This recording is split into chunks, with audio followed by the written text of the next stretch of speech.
नमस्कार, स्वागत है आप सभी का। मैं हूं कृतिका और देश का सबसे भरोसेमंद चैनल डीडी न्यूज पर लेकर हाजिर हूं आपका अपना पसंदीदा शो खबरों का सरपंच न्यूज पंच। और इस कार्यक्रम के जरिए हम आप तक हर रोज वो तमाम खबरें पहुंचाते हैं जिन पर रहती है हम सभी की नजर। लेकिन न्यूज पंच में सिर्फ खबर नहीं होती बल्कि होती है हर खबर की पूरी पड़ताल। और आज जिन प्रमुख खबरों की करेंगे हम पड़ताल, सबसे पहले जानेंगे उन 3 प्रमुख खबरों को। तो सबसे पहली और प्रमुख खबर भारत के यूपीआई से जुड़ी हुई। जी हां, भारत के यूपीआई का दुनिया में डंका बजता हुआ नजर आया। बताया जा रहा है इसमें आईएमएफ की तरफ से तारीफ भारत के यूपीआई की गई है। और क्या कुछ कहा है आईएमएफ ने, बताएंगे इस खबर के बारे में विस्तार से आपको। लेकिन इसके साथ ही जो दूसरी प्रमुख खबर है वो है कि पृथ्वी पर पड़ेंगे शुभ कदम। जी हां, शुभांशु शुक्ला अब वापसी की ओर है, बहुत जल्द धरती पर कदम रखने वाले हैं। किस तरीके का रहेगा पूरा प्रोसेस, बताएंगे विस्तार से आपको। इसके साथ ही वहां से रवाना होने से पहले शुभांशु शुक्ला ने क्या कुछ कहा है वो भी आपको सुनाएंगे। लेकिन इसके साथ ही जो तीसरी प्रमुख खबर है वो है सीधे तौर पर आपसे जुड़ी हुई, क्योंकि अब अगर आप भी रेलवे में सफर करते हैं तो ये आपके लिए बहुत ज्यादा जरूरी है कि सेफ्टी पर रेलवे की तरफ से ये बड़ा कदम उठाया गया है। और सीसीटीवी से ट्रेनों को लेस किया जाएगा, जिससे कि यात्रियों पर और साथ ही जो लोग अपराधी हैं उन पर सीधे तौर पर नजर रखी जा सकती है इस सीसीटीवी के जरिए। आखिर कितनी ट्रेनों में ये सीसीटीवी लगाए जाएंगे, बताएंगे विस्तार से आपको इस खबर के बारे में। तो चलिए शुरुआत कर लेते हैं सबसे पहले आज की और प्रमुख खबर के साथ। आपका मोबाइल ही आपका पर्स या वॉलेट बन जाएगा। आज से करीब 1 दशक पहले तक आम आदमी के लिए ये कल्पना से भी परे बात थी। लेकिन फिर साल 2016 में यूपीआई ने यानी यूनाइटेड पेमेंट्स इंटरफेस की लॉन्चिंग ने इसे संभव कर दिखाया है। आज 1 रुपए से लेकर के हजारों रुपए के पेमेंट में यूपीआई का इस्तेमाल किया जाता है। मई जून 2025 की अगर हम बात करें तो रोजाना 64 से 65 करोड़ रुपए का ट्रांजैक्शन हुआ। और साथ ही यूपीआई ने वीजा को पछाड़ दिया है। यह भारत की डिजिटल ताकत और सस्ते, तेज और भरोसेमंद पेमेंट सिस्टम की एक बड़ी जीत है। आज भारत की आम जनता ने घर का राशन और छोटी छोटी चीजें खरीदने के लिए भी जिस तरह यूपीआई का इस्तेमाल किया, उसने इसे पूरी दुनिया में सबसे बड़ा ऑनलाइन पेमेंट सिस्टम बनाने में बड़ी भूमिका निभाई है। यूपीआई का इस्तेमाल सिर्फ भारत ही नहीं बल्कि कई अन्य देश भी कर रहे हैं। आज इसी पर करेंगे चर्चा अपने संवाददाता से, लेकिन उससे पहले आपको दिखाते हैं भारत के यूपीआई का जलवा पूरी दुनिया में। तो जी हां, भारत के यूपीआई का जलवा पूरी दुनिया में इस वक्त है और दुनिया का सबसे बड़ा real time digital payment system अब यूपीआई बन चुका है। वीजा को पछाड़ दिया है और वीजा को पछाड़ करके 64 से 65 करोड़ यूपीआई ट्रांजैक्शन हुए हैं पिछले महीने में, मई से लेकर जून के अंदर। और सीधे तौर पर अगर हम देखें तो मई 2025 में 25.14 लाख करोड़ के लेन देन हुए, जीडीपी का जो कि 10% है। आईएमएफ ने भारत के यूपीआई की तारीफ की है। इंटरनेशनल मॉनेटरी फंड की तरफ से ये तारीफ की गई है और यूपीआई को दुनिया का फास्टेस्ट पेमेंट सिस्टम बताया गया है। यूपीआई की तारीफ की गई है और भारत की भी तारीफ की गई है। कहा गया कि भारत अन्य देश की तुलना में अधिक तेजी से भुगतान कर रहा है। यूपीआई ने भारत को नकदी रहित अर्थव्यवस्था की ओर अग्रसर किया है, ये बात आईएमएफ की तरफ से कही गई है। लेकिन इसके साथ ही आपको बता दें कि डेबिट और क्रेडिट कार्ड सहित भुगतान के अन्य साधनों का इस्तेमाल काफी कम हो चुका है। ये आप और हम सभी अपनी जिंदगी में रोजमर्रा के तौर पर देखते भी हैं। साल 2016 से यूपीआई तेजी से बढ़ा है और साथ ही जो नकद का भुगतान है उसमें काफी गिरावट दर्ज की गई है। यूपीआई के जरिए अगर हम देखें तो हर महीने 18 अरब से अधिक का लेन देन यूपीआई के जरिए किया जाता है और भारत में 85% डिजिटल पेमेंट्स अब यूपीआई के ही माध्यम से किया जा रहा है, जिसमें कहीं ना कहीं भारत का जो डंका है ये सबसे पूरी दुनिया में बजा दिया है। इसके साथ ही आपको बताते हैं कि आखिर ये यूपीआई सेवा जो है वो कब और कैसे शुरू हुई है। दरअसल एनपीसीआई ने 21 सदस्य बैंकों के साथ इसे लॉन्च किया था एक पायलट के तौर पर और उस दौरान आरबीआई के गवर्नर थे डॉक्टर रघुराम राजन, जिन्होंने 11 अप्रैल 2016 को पायलट प्रोजेक्ट जो है वो पूरा लॉन्च किया था। 25 अगस्त 2026 से बैंकों ने यूपीआई सक्षम ऐप्स को अपलोड करना शुरू कर दिया था। तो सीधे तौर पर ये 2016 में इसकी शुरुआत हुई, लेकिन अभी तक अगर हम देखें तो मात्र 9 साल के अंदर नंबर 1 बनता हुआ यूपीआई नजर आए। लेकिन इसके साथ ही इस यूपीआई की सफलता के पीछे 4 मुख्य वजह जो इस वक्त नजर आती हैं वो आपको बताते हैं। सबसे पहली प्रमुख वजह है कि स्मार्टफोन यूजर्स की जो संख्या है उसमें बढ़ोतरी हुई। 2016 में भारत में स्मार्टफोन यूजर्स की संख्या मात्र 30 करोड़ थी और अब यह संख्या 60 करोड़ से ज्यादा हो चुकी है। यानी कि आप मानिए कि 9 साल में स्मार्टफोन यूजर्स की जो संख्या है वो डबल से भी ज्यादा है। इसके साथ ही इंटरनेट सस्ता होने की बात के कारण लोगों ने काफी अपनाया है। पहले 1 GB डाटा के लिए 225 रुपए चुकाने पड़ते थे, लेकिन पहले के मुताबिक अगर हम अभी देखें तो 700 MB से बढ़कर 21 GB हर महीने का औसत डाटा है एक व्यक्ति का, ये औसत डाटा निकाला गया है। लेकिन इसके साथ ही स्टार्टअप बूम की भी एक खास भूमिका रही। छोटे दुकानदारों ने इसको सबसे ज्यादा बढ़ाया। डिजिटल पेमेंट का इस्तेमाल छोटे दुकानदारों की तरफ से किया जा रहा है और आज की तारीख में 50 से ज्यादा UPI ऐप्स हैं जो इस वक्त शुरू हो चुके हैं। इसके साथ ही नोटबंदी के बाद UPI का जो चलन है वो और ज्यादा बढ़ा। 2016 को 500 और 1000 के नोट बंद किए गए थे। नवंबर 2016 में 45 लाख पेमेंट्स हुए, लेकिन एक साल के अंदर दिसंबर 2017 में 15.18 करोड़ पेमेंट्स हुए। यानी कि आप समझिए कि मात्र 2016 से लेकर 2017 तक एक साल के अंदर 33 गुना ये पेमेंट्स बढ़े हैं। तो ये 4 प्रमुख वजह जिनकी वजह से UPI नंबर 1 बनता हुआ नजर आया। लेकिन इसके साथ ही भारत के अलावा भी ऐसे कई सारे देश हैं जहां पर UPI का इस्तेमाल किया जा रहा है। एक नजर उन देशों पर भी डाल लेते हैं। सबसे पहले भूटान, नेपाल, सिंगापुर, ये वो देश हैं जहां पर UPI का इस्तेमाल किया जा रहा है। इसके साथ ही UAE में भी इस्तेमाल हो रहा है UPI का, मॉरिशस में भी और फ्रांस में भी, ये वो देश जहां पर आप UPI के जरिए पेमेंट कर सकते हैं। श्रीलंका, त्रिनिदाद और टोबैगो और साथ ही नामीबिया, जहां प्रधानमंत्री नरेंद्र मोदी का हाल ही का दौरा रहा और उसके बाद में ही ये बड़ी सफलता मिली कि वहां पर भी UPI पेमेंट शुरू हो चुके हैं। हमारे साथ हमारे सहयोगी शैलेंद्र इस वक्त जुड़ रहे हैं ताजा अपडेट के लिए, सीधा उनका रुख करते हैं। शैलेंद्र, क्या कुछ ताजा अपडेट है आपके पास में? UPI की अगर हम बात करें तो 2016 के बाद में अब 2025 9 साल के अंदर UPI पेमेंट्स नंबर 1 बढ़ता हुआ नजर आया और इस बात को IMF ने भी माना है।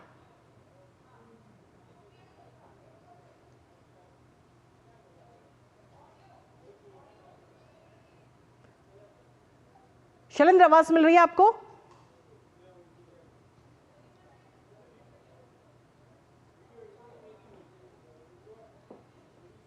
चलिए, हमारा संपर्क अभी उनसे नहीं हो पा रहा है, एक बार फिर से उनसे संपर्क साधेंगे। लेकिन सीधे तौर पर अगर हम देखें तो IMF की तरफ से ये बात कही गई है और साथ ही भारत की तारीफ की, भारत के जो UPI सिस्टम है उसकी तारीफ करते हुए भी IMF नजर आई है। और इससे कहीं ना कहीं भारत का जो लेन देन है, भारत में जो आम लोग इस्तेमाल कर रहे हैं इस वक्त UPI, उस UPI के जरिए सबसे ज्यादा लेन देन किया जा रहा है।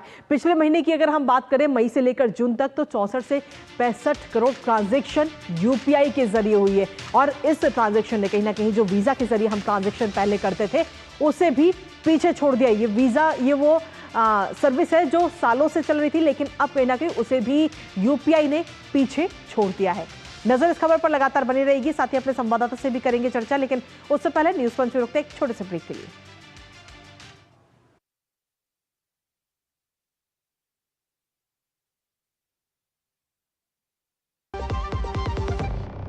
यशस्वी प्रधानमंत्री नरेंद्र मोदी जी के संकल्प सबका साथ सबका विकास को माननीय मुख्यमंत्री योगी आदित्यनाथ जी ने सामाजिक एकता एवं समरसता के उच्चतम मानदंडों के साथ बनाया है यूपी सरकार का मूल मंत्र। परिणाम स्वरूप 2017 के बाद उत्तर प्रदेश में सभी को मिले बिना किसी भेदभाव के रोजगार के समान अवसर एवं योजनाओं के लाभ। 8.5 लाख से अधिक सरकारी और 3,75,000 से अधिक संविदा पर नौकरी पाने वाले जहां निष्पक्ष और पारदर्शी प्रक्रिया के साक्षी बने, वहीं अनुसूचित जाति, जनजाति, पिछड़े एवं निम्न आय वर्ग के अभ्यर्थियों को मिला आरक्षण का संपूर्ण लाभ। प्रधानमंत्री गरीब कल्याण अन्न योजना, प्रधानमंत्री आवास योजना और जल जीवन मिशन से लेकर मुख्यमंत्री युवा स्वरोजगार और एक जनपद एक उत्पाद जैसी विभिन्न योजनाएं यूपी में अंत्योदय से सर्वोदय का सपना कर रही हैं साकार। काम दमदार, डबल इंजन सरकार। जब धरती चीर कर निकलता है लोहे का पत्थर और मिलता है मोंगिया के जोश से, फिर तपता है, पिघलता है और बनता है फौलाद। अब होता है सरिया सारी खूबियों के साथ। मोंगिया स्टील, मजबूत देश का मजबूत सरिया।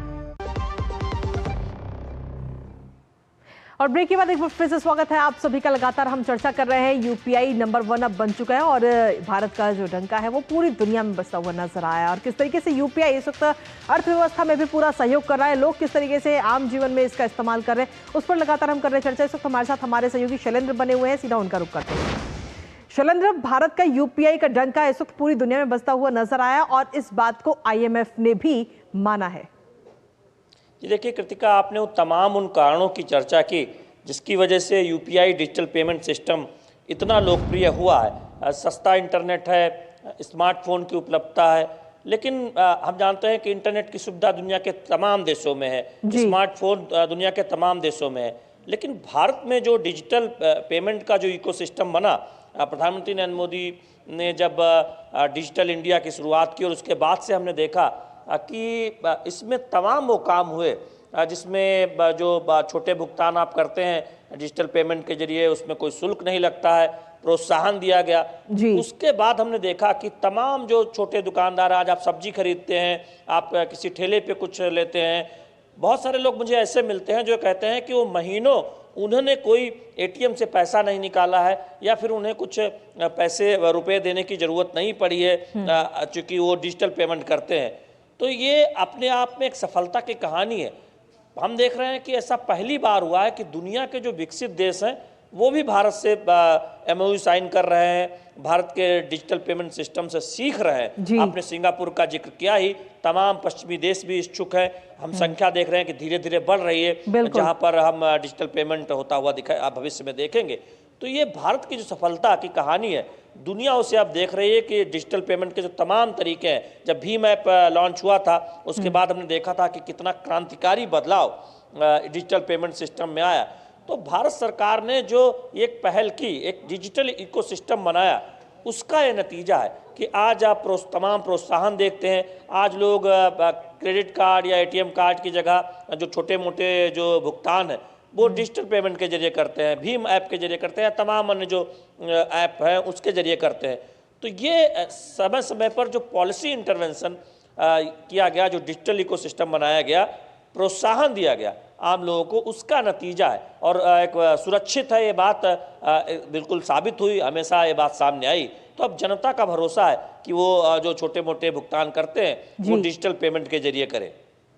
लेकिन इसके साथ ही अगर हम देखें तो सरकार की तरफ से भी काफी महत्वपूर्ण भूमिका हमें देखने को मिली है, क्योंकि डिजिटल पेमेंट जब शुरू किया गया था तो उसमें किसी प्रकार का कोई भी एक्स्ट्रा चार्जेस नहीं लगाया गया ताकि ज्यादा से ज्यादा लोग इसका इस्तेमाल कर सकें। खास तौर पर जो छोटे दुकानदार हैं, आज आप कभी भी बाहर निकलेंगे तो जो रेड़ी पटरी वाले लोग हैं, जो ठेलियां लगाते हैं, सब्जी बेचते हैं, 10-15 रुपए भी अगर आपको देने हैं तो आप UPI के जरिए उनको पे कर सकते हैं, जो एक कहीं ना कहीं सबसे बड़ा कदम है और इसमें महत्वपूर्ण भूमिका भी निभाता है।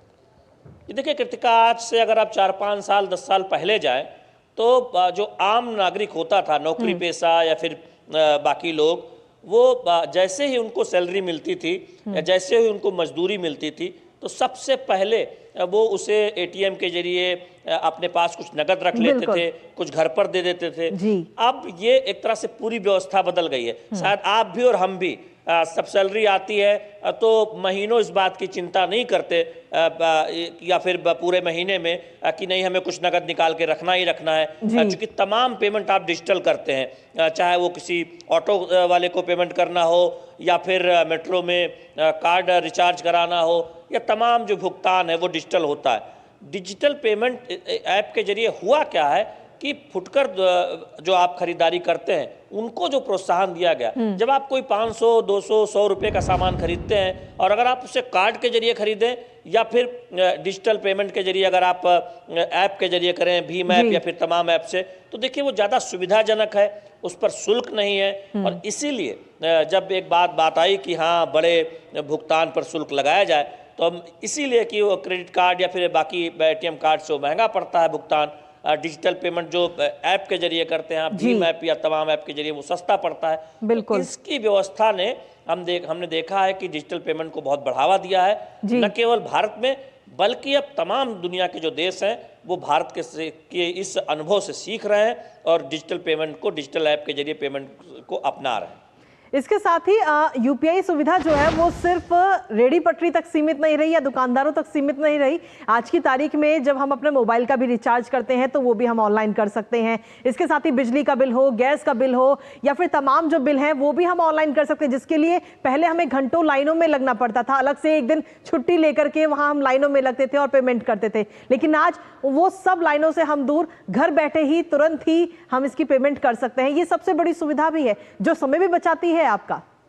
कृतिका, इसीलिए हम उस डिजिटल इकोसिस्टम की बात कर रहे हैं जिसमें यूपीआई के भुगतान के जरिए डिजिटल लेन देन आसान तो बनाया ही गया, साथ ही साथ वो इकोसिस्टम बनाया गया। तमाम जो आप पेमेंट करते थे, जिसके लिए कार्यालय जाना पड़ता था, जिसके लिए जाकर सामने अपने कार्ड से भुगतान करना पड़ता था, अब वो ऑनलाइन मौजूद है। आप भुगतान कर सकते हैं, आप डिजिटल पेमेंट के जो तमाम माध्यम है उसके जरिए कर सकते हैं। यूपीआई के जरिए इसलिए सुविधाजनक हो गया है क्योंकि ये काफ़ी आसान है। और इसीलिए हम देख रहे हैं कि जैसे फुटकर भुगतान की बात हो या फिर तमाम जो आप मोबाइल रिचार्ज करते हैं या फिर तमाम बिजली का बिल हो या गैस का बिल हो वो पेमेंट करते हैं, तो उसमें हमने देखा है कि यूपीआई के जरिए भुगतान काफ़ी आसान और सुविधाजनक हो गया है। इसीलिए लोग इसको काफ़ी एक तरह से पसंद कर रहे हैं और भारत के इस यूपीआई भुगतान प्रणाली को, इस सिस्टम को दुनिया के देश अपना रहे हैं, समझ रहे हैं। इसीलिए जब हम डिजिटल पेमेंट की बात करते हैं तो उसमें यूपीआई सबसे प्रमुख तरीके के तौर पर उभर कर सामने आया। चलिए, बहुत बहुत शुक्रिया शैलेंद्र, तमाम जानकारी और अपडेट्स हमारे साथ साझा करने के लिए, इस खबर से जुड़े हुए। तो इस खबर पर नजर रहेगी, लेकिन इसी बीच न्यूज पंच वक्त एक छोटे से ब्रेक का है, जल्द लौटते हैं। झूठ से भी खतरनाक होता है अधूरा सच, और वैसे ही खतरनाक होती है अधूरी खबर, क्योंकि हर खबर के साथ जुड़ा होता है उसका इतिहास, वर्तमान और भविष्य। देखिए हर बड़ी खबर जिसमें होगा तथ्य, तर्क और सबूत। देखिए पूरा सच प्रखर श्रीवास्तव के साथ सोमवार से शुक्रवार शाम 7:30 बजे सिर्फ डीडी न्यूज पर।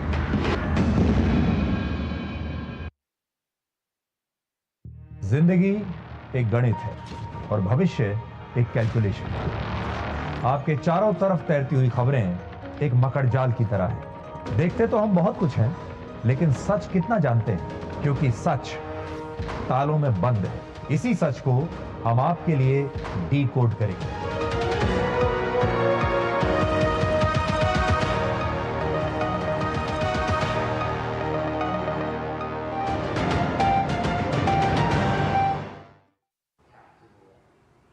और ब्रेक के बाद एक बार फिर से स्वागत आप सभी का। रुक करते हैं न्यूज पंच के जरिए हम अगली महत्वपूर्ण खबर का। भारत ने 2 साल पहले आज ही के दिन जहां चंद्रयान 3 को चंद्रमा पर भेजा था, तो वहीं आज ही के दिन ग्रुप कैप्टन शुभांशु शुक्ला अंतर्राष्ट्रीय स्पेस स्टेशन से लौटने के लिए भी तैयार है। इसके साथ ही चंद्रयान 3 की चंद्रमा पर सफल लैंडिंग के बाद भारत अपने अंतरिक्ष मिशन से एक ऐतिहासिक मील का पत्थर स्थापित करने के लिए भी तैयार है। शुभांशु शुक्ला अपनी टीम के साथ आज अंतर्राष्ट्रीय स्पेस स्टेशन छोड़ेंगे और कल कैलिफोर्निया के तट के पास स्प्लैश डाउन करेंगे। शुभांशु की वापसी चंद्रयान 3 की सफलता के बाद भारतीय अंतरिक्ष कार्यक्रम के लिए एक गौरव का क्षण होगा। आपको बता दें कि भारत ने साल 2027 में मानव युक्त अंतरिक्ष उड़ान का भी लक्ष्य रखा हुआ है और इसमें भारतीय अंतरिक्ष यात्रियों को भारतीय धरती से भारतीय रॉकेट पर सवार होकर कक्षा में भेजा जाएगा। और इसी कड़ी में आज अहम मोड़ भी आने वाला है जब शुभांशु शुक्ला सहित एक्सियोम 4 क्रू भारतीय समय के अनुसार दोपहर बाद लगभग 4:30 बजे ISS यानी कि अंतर्राष्ट्रीय स्पेस स्टेशन से अनडॉक होंगे और कल पृथ्वी पर सुरक्षित लौटेंगे। करेंगे चर्चा अपने संवाददाता से, लेकिन उससे पहले आपको दिखाते हैं कि शुभांशु ने वहां रवाना होने से पहले क्या कुछ कहा है। आज का भारत स्पेस से महत्वाकांक्षी दिखता है। आज का भारत निडर दिखता है। आज का भारत कॉन्फिडेंट दिखता है। आज का भारत गर्व से पूर्ण दिखता है। और इन्हीं सब कारणों की वजह से मैं एक बार फिर से कह सकता हूं कि आज का भारत अभी भी सारे जहां से अच्छा दिखता है। जल्दी धरती पर मुलाकात करते हैं। तो शुभांशु शुक्ला ने कहा है कि आज का भारत जो है वो अभी भी सबसे बढ़िया, सबसे सुंदर दिखता है वहां से, और इसके साथ इन्होंने कहा कि बहुत जल्द पृथ्वी पर मुलाकात होगी। तो ये बात शुभांशु की तरफ से कही गई, लेकिन इसके साथ ही आपको बता दें कि आज जब ये वापसी होगी तो उसका किस तरीके से पूरा प्रोसेस रहेगा, एक नजर उस पर भी डाल लेते हैं। तो वापस लौटेंगे शुभांशु, और वापसी का पहला कदम की अगर हम बात करें तो पहला कदम है ये अनडॉकिंग, जिसको लेकर हम लगातार चर्चा कर रहे हैं। और अनडॉकिंग की अगर हम बात करें तो 2 अंतरिक्ष यान जो है वो एक दूसरे से अलग होंगे उस दौरान, जिसकी हम ग्राफिक्स के जरिए आपको एक तस्वीर भी हम आपको दिखा रहे हैं और कोशिश कर रहे हैं आपको समझाने की। अनडॉकिंग के समय डिप्रेशराइजेशन को चेक किया जाता है और कैप्सूल के अंदर दबाव को बाहर के दबाव के बराबर किया जाता है, जो टेम्परेचर है वो बराबर हो। इसके साथ ही इलेक्ट्रॉनिक उपकरणों और प्रयोगों की भी जांच इस दौरान की जाती है। जितने भी इलेक्ट्रॉनिक उपकरण उसके अंदर लगे हुए हैं, सभी प्रयोगों, डाटा रिकॉर्ड्स और जरूरी सामग्री कार्गो में पैक की जाती है, जो भी वहां से जो वैज्ञानिक है वो लेकर आ रहे हैं। कैप्सूल की सुरक्षित और सटीक अनडॉकिंग मिशन से कंट्रोल की जाती है, मिशन कंट्रोल से, और इसके साथ ही अनडॉकिंग की मंजूरी मिलने के बाद इन्हें अलग किया जाता है, जैसा कि आप ग्राफिक्स के जरिए देख भी रहे हैं। इसके साथ ही अनडॉकिंग में ड्रैगन कैप्सूल को ISS यानी कि इंटरनेशनल स्पेस स्टेशन से अलग किया जाता है और उसके बाद में छोटे थ्रस्टर्स को इस्तेमाल किया जाता है और ISS से कैप्सूल को दूर ले लाया जाता है। ये पूरी प्रक्रिया है जो हम आपको समझाने की कोशिश कर रहे हैं कि जब शुभांशु वहां से रवाना होंगे और धरती पर आएंगे तो किस तरीके की पूरा प्रक्रिया रहेगी। तो कैप्सूल से ट्रंक अलग होता है, जिसकी तस्वीर भी हम आपको दिखा रहे हैं, और ट्रंक में सौर पैनल और अतिरिक्त हार्डवेयर लगे होते हैं और पृथ्वी में प्रवेश करते समय ट्रंक की जरूरत उस दौरान नहीं होती है। लेकिन इसके साथ ही आपको बता दें कि डी ऑर्बिट बर्न से स्प्लैश डाउन वहां किया जाता है। ये पूरी प्रक्रिया है, क्योंकि वापसी की अगर हम बात करें तो वापसी की प्रक्रिया में सबसे अहम रोल होता है डी ऑर्बिट बर्न का, जब वहां से वापसी की जाती है। डी ऑर्बिट बर्न सबसे महत्वपूर्ण प्रक्रिया और पृथ्वी से लगभग 350 किलोमीटर ऊपर डी ऑर्बिट बर्न की ये पूरी प्रक्रिया वहां पर की जाती है और उसके बाद में प्रेशर के साथ ये आता है। और इसके साथ ही आपको बता दें कि डी ऑर्बिट बर्न में कैप्सूल थ्रस्टर्स को इग्नाइट करता है, वहां से प्रेशर करता है और तब ये धरती की ओर रवाना होते हैं। कैप्सूल की गति और दिशा बदलकर सही ट्रेजेक्टरी में इसको डाला जाता है ताकि एकदम जो वातावरण है वो अनुकूल हो जाए, उसकी जो स्पीड है उसको कंट्रोल किया जा सके। पृथ्वी के वातावरण में प्रवेश करने के लिए सही रास्ते पर इसको डाला जाता है। साथ ही कैप्सूल की पृथ्वी में री एंट्री काफी अहम उस दौरान होती है और हम सभी की नजर इस पर बनी रहती है, क्योंकि इस दौरान अगर हम देखें तो करीब 120 किलोमीटर की ऊंचाई पर वायुमंडल में प्रवेश शुरू होता है और उस दौरान जो सबसे ज्यादा एक तरह से हम कहें तो काफी ऐसा मोड़ होता है जिस पर हम सभी की नजर रहती है। वायुमंडल में प्रवेश के समय 1900 से 2200 डिग्री सेल्सियस टेम्परेचर रहता है और कैप्सूल पर हीट शील्ड जो है वायुमंडल में घर्षण से उत्पन्न उच्च तापमान से भी बचाती है, क्योंकि तापमान बहुत ज्यादा हो जाता है उस दौरान, और हीट शील्ड यान के अंदर के सिस्टम और यात्री को गर्मी से बचाती है ताकि किसी भी प्रकार की कोई मिसहैपनिंग उस दौरान ना हो।